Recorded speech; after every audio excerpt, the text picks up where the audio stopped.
الحمد للہ رب العالمین والصلاة والسلام علی قائد الغر المحجلین نبینا محمد وعلی آلہ وصحبہ اجمعین۔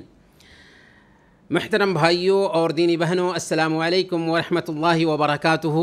ھذا طریقی مائی پاتھ کے اس کلاس میں آپ سب کا سواگت ہے، اور آج ہم فقہ طہارت میں چند مسائل جاننے کی کوشش کریں گے۔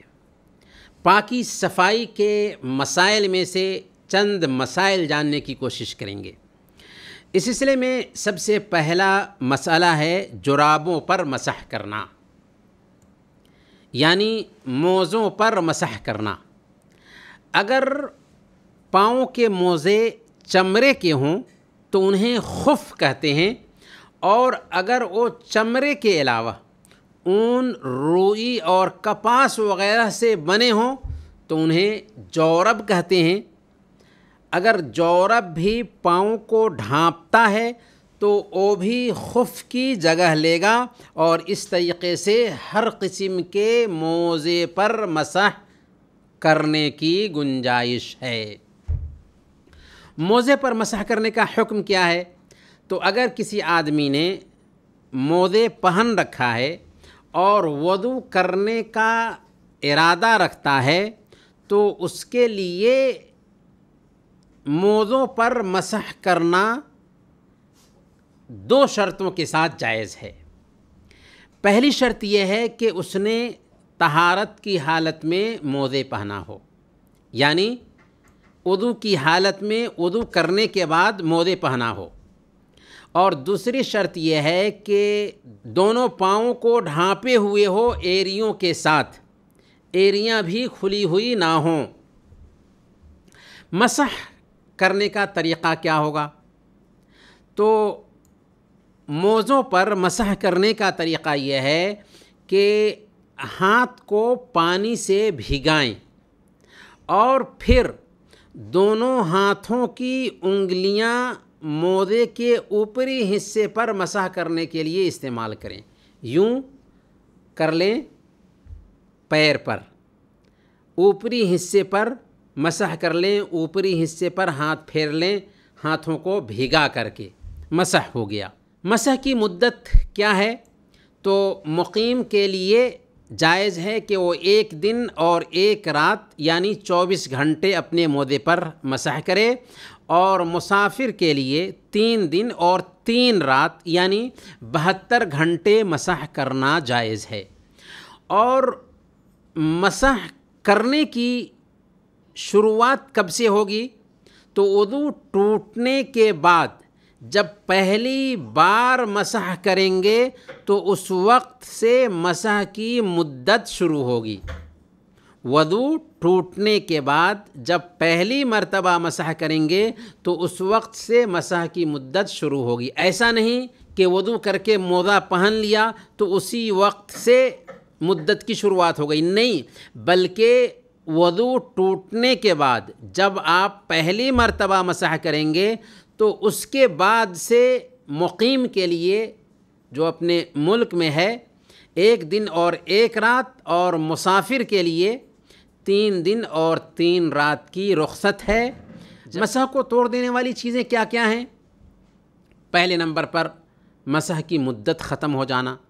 مقیم کے لیے ہم نے جان لیا کہ 24 گھنٹہ ہے، اور مسافر کے لیے ہم نے جان لیا کہ 72 گھنٹے ہیں۔ دوسرے نمبر پر جو چیزیں غسل کو واجب کرتی ہیں ان چیزوں سے بھی مسح کی مدت ختم ہو جاتی ہے، اور غسل کو واجب کرنے والی چیزوں کا بیان ابھی کچھ دیر میں آئے گا۔ اور تیسرے نمبر پر موزے یا جرابوں کو نکال دینے سے بھی مسح کرنے کی رخصت ختم ہو جاتی ہے، چھوٹ ختم ہو جاتی ہے۔ غور کرنے کے لیے کچھ مسائل ہیں۔ پہلا مسئلہ، ایک آدمی وضو کرنے کے بعد موزے پہنتا ہے، پھر اسے نکال دیتا ہے، پھر اسے پہن لیتا ہے، کیا اس کے لیے موزے پر مسح کرنا جائز ہے؟ جواب دیجیے۔ دوسرا مسئلہ، آپ اس آدمی کے بارے میں کیا کہیں گے جس نے اپنے پورے مودے پر اور مودے کے نیچے والے حصے پر بھی مسح کیا؟ اس کے بارے میں آپ کیا کہیں گے؟ غسل کے مسائل۔ سب سے پہلے غسل کا طریقہ، مکمل غسل کا طریقہ۔ سب سے پہلے نمبر پر اپنے دل میں طہارت حاصل کرنے کی نیت کریں۔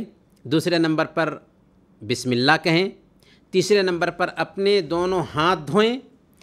چوتھے نمبر پر اپنی شرمگاہ کو دھوئیں اور پھر ہاتھ کو اچھی طرح سے صاف کر لیں۔ پانچویں نمبر پر نماز کی طرح وضو کریں۔ پھر سر پر 3 بار پانی ڈالیں یہاں تک کہ سر کے بالوں کو اچھی طرح سے بھگا لیں۔ پھر اپنے پاؤں کو دھو لیں۔ اور یہ بھی ممکن ہے کہ غسل سے فارغ ہونے کے بعد اخیر میں اپنے دونوں پاؤں کو دھوئیں۔ چھٹے نمبر پر پورے جسم پر پانی بہائیں، پہلے دائیں جانب اور پھر بائیں جانب۔ دونوں بغل کو بھی دھوئیں اور ناف کے نیچے اور جہاں تک ممکن ہو پورے بدن کو رگڑ کر کے دھوئیں۔ یہ ہے غسل کا مکمل طریقہ۔ غسل کا پریاپت طریقہ کیا ہے، کافی ہو جانے والا غسل کیا ہے؟ تو طہارت کی نیت کریں، بسم اللہ کہیں، پھر پورے جسم پر پانی بہا لیں، غسل ہو گیا۔ البتہ پورے جسم پر جب پانی بہائیں گے تو اس میں منہ اور ناک بھی شامل ہے، یعنی کلی بھی کریں اور ناک میں پانی بھی ڈالیں۔ غسل ہو گیا۔ کن چیزوں سے غسل واجب ہوتا ہے؟ سب سے پہلے نمبر پر لذت کے ساتھ منی کا نکلنا، چاہے جنسی ملاپ یعنی سمبھوگ سے ہو، یا نائٹ فال خواب دیکھ کر کے ہو، یا کسی دوسرے طریقے سے ہو جیسے ہست میتھون جسے مشت زنی کہتے ہیں، یا کوئی شہوت والا منظر دیکھنے کی وجہ سے۔ جیسے بھی ہو لذت کے ساتھ منی نکلتا ہے تو اس کی وجہ سے غسل واجب ہو جائے گا۔ دوسرے نمبر پر مرد اور عورت ایک دوسرے سے ملتے ہیں اور شرمگاہ ایک ساتھ مل جائے، اگرچہ منی نہ نکلے تو اس سے بھی غسل واجب ہو جاتا ہے، بشرطے کہ ایک دوسرے کوشش کریں، مرد اور عورت ایک دوسرے کے ساتھ میں ٹچ ہو جائیں، شرمگاہ مل جائے اور ایک دوسرے کوشش کریں، اگرچہ منی نہ نکلے لیکن پھر بھی غسل واجب ہو جائے گا۔ تیسرے نمبر پر حیض اور نفاس کا خون آنا۔ شرط یہ ہے کہ خون کے ختم ہونے کے بعد غسل کرے۔ تو حیض اور نفاس کا خون آنا بھی یہ غسل کو واجب کرنے والی چیزوں میں سے ایک ہے۔ البتہ غسل کب کیا جائے گا؟ جب حیض یا نفاس کا خون ختم ہو جائے۔ چوتھے نمبر پر غیر مسلم کا اسلام قبول کرنا، اور پانچویں نمبر پر کسی آدمی کا وفات پا جانا۔ البتہ اگر کوئی آدمی جنگ میں شہید ہوا ہے تو اسے غسل نہیں دیا جائے گا۔ جنوبی پر کون کون سا کام حرام ہے؟ جنوبی کہتے ہیں جس کو غسل کی ضرورت ہو۔ جنوبی پر سب سے پہلے نمبر پر نماز پڑھنا حرام ہے۔ دوسرے نمبر پر خانہ کعبہ کا طواف کرنا حرام ہے۔ تیسرے نمبر پر مصحف کو چھونا حرام ہے، یعنی قرآن کریم کو چھونا حرام ہے۔ اور چوتھے نمبر پر قرآن کریم پڑھنا بھی حرام ہے۔ اور پانچویں نمبر پر مسجد میں ٹھہرنا بھی حرام ہے۔ ہاں اگر وضو کر لے تو کوئی حرج کی بات نہیں۔ اب سوال یہ ہے کہ وہ کون سا کام ہے جو حیض اور نفاس والی عورتوں کے لیے حرام ہے؟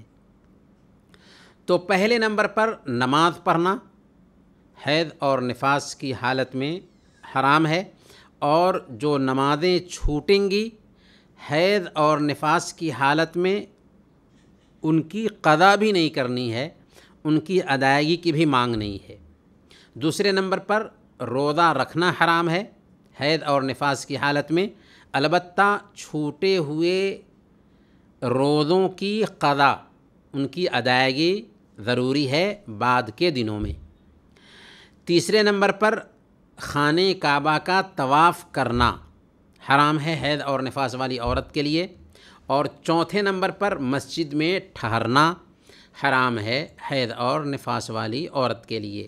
اور پانچویں نمبر پر مصحف کو چھونا بھی حرام ہے حیض اور نفاس والی عورت کے لیے۔ ہاں، اگر ضرورت ہے تو اس کے لیے قرآن پڑھنا اور قرآن کو دستانہ پہن کر کے چھونا جائز ہے، دستانہ پہن کر کے چھونے کی گنجائش پائی جاتی ہے، اور خاص طور پر یہ چھوٹ ہے اور ایسی عورتوں کے لیے جو ٹیچر ہوں یا جو اسٹوڈنٹ ہوں اور ان کو قرآن پڑھنے کی ضرورت ہوتی ہے، پڑھانے کی ضرورت ہوتی ہے، تو قرآن کو چھوئے بغیر اگر پڑھنا چاہیں یا دستانہ کے ساتھ چھوئیں، دستانہ پہن کر کے چھوئیں تو کوئی حرج کی بات نہیں۔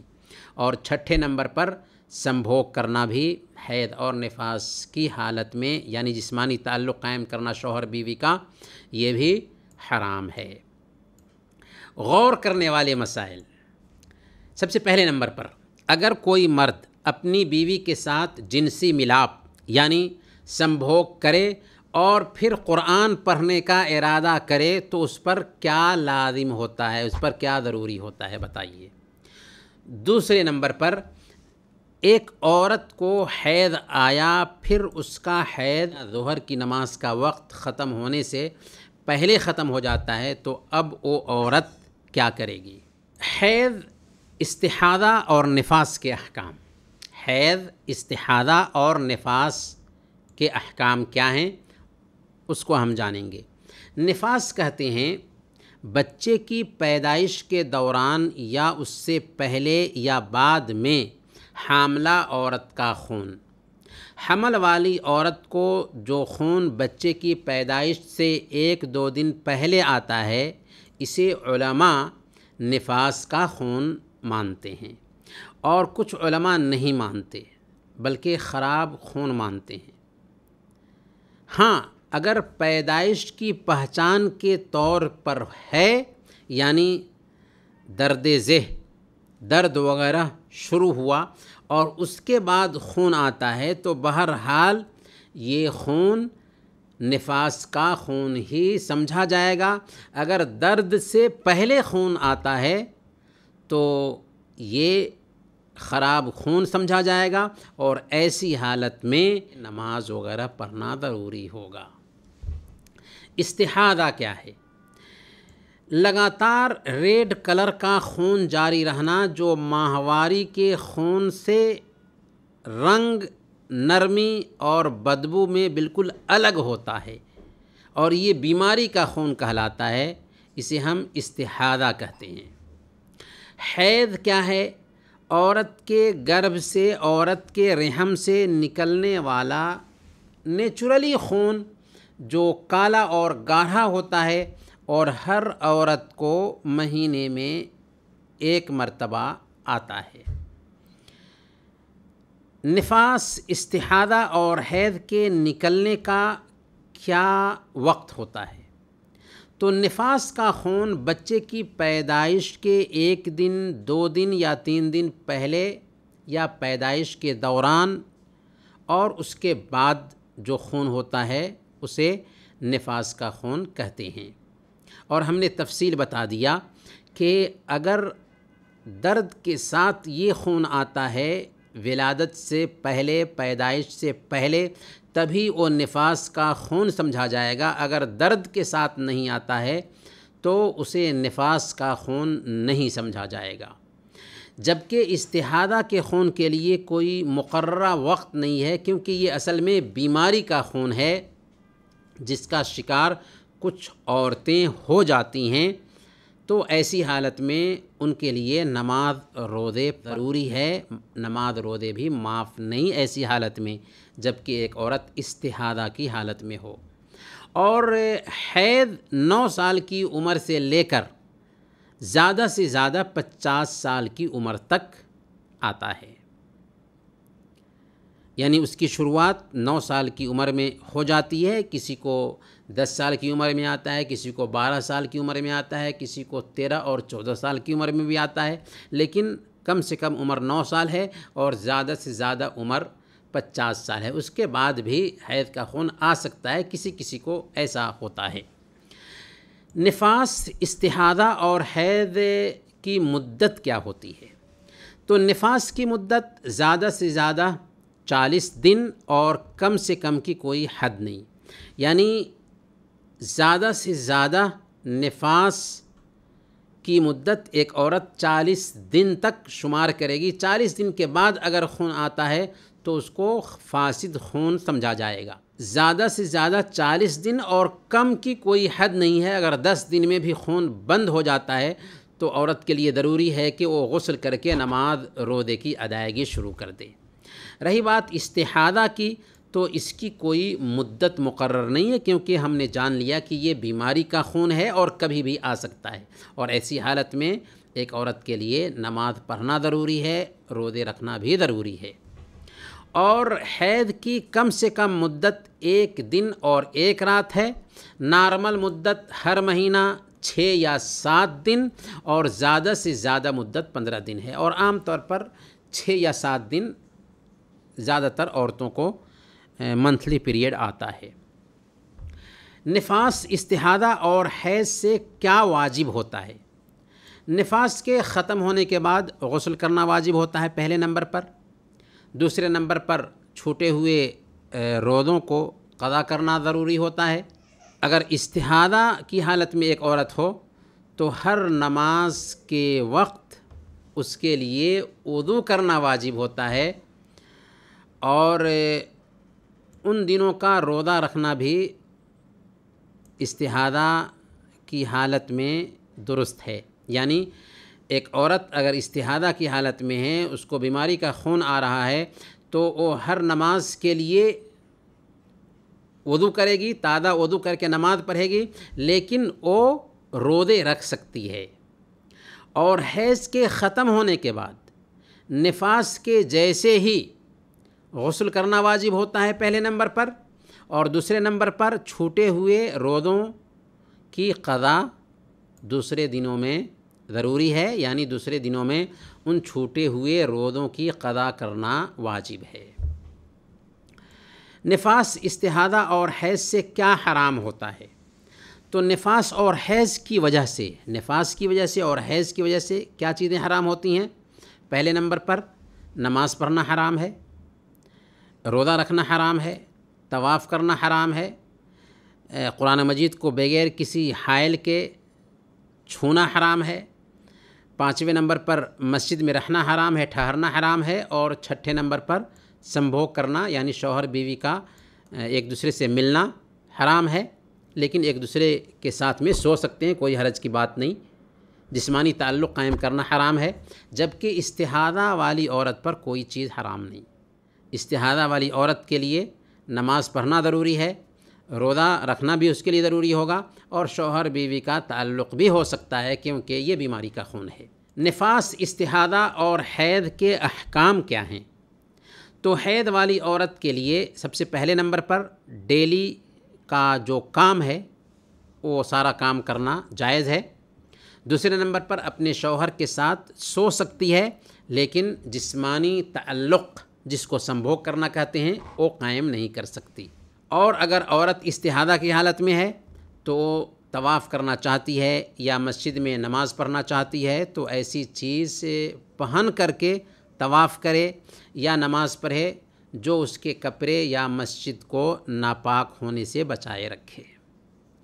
اور اگر عورت حیض کی حالت میں ہے تو پہلے نمبر پر طلاق کے وقت اور شوہر کی وفات کے بعد عورت حیض سے عدت گزارے گی۔ یعنی اگر کوئی اپنی بیوی کو طلاق دے دیتا ہے یا عورت کا شوہر وفات پا جاتا ہے، تو ایسی حالت میں عورت حیض کے ذریعہ عدت گزارے گی۔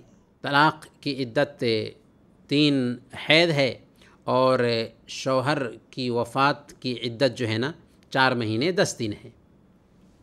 دوسرے نمبر پر ڈیلی کا کام نارمل انداز میں کرے گی، اور تیسرے نمبر پر اپنے شوہر کے ساتھ سو سکتی ہے، لیکن سمبھوگ کرنا جائز نہیں ہوگا، جسمانی تعلق قائم کرنا جائز نہیں ہوگا۔ اب آئیے ہم اپنے علم کی جانچ کرتے ہیں، ان سوالوں کا جواب دیجیے۔ پہلا سوال، کن کن حالتوں میں غسل کرنا واجب ہے؟ دوسرا سوال، میں غسل کا طریقہ بیان کرتا ہوں، تو بیان کیجیے غسل کا طریقہ۔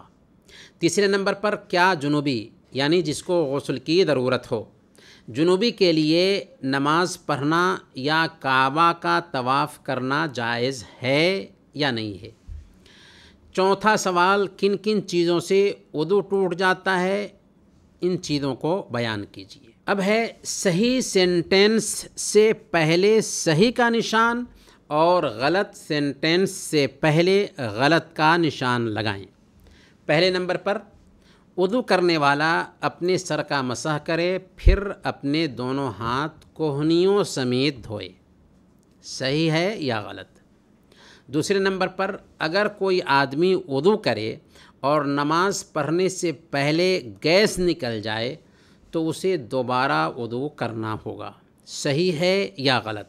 تیسرے نمبر پر، اگر موزے پاکی کی حالت میں یعنی وضو کی حالت میں نہ پہنے ہوں تو اس پر مسح کرنا جائز نہیں، صحیح یا غلط؟ انہیں چند باتوں کے ساتھ آج کے اس درس کو ختم کرتے ہیں۔ وصلی اللہ علی نبینا محمد وعلی آلہ وصحبہ اجمعین۔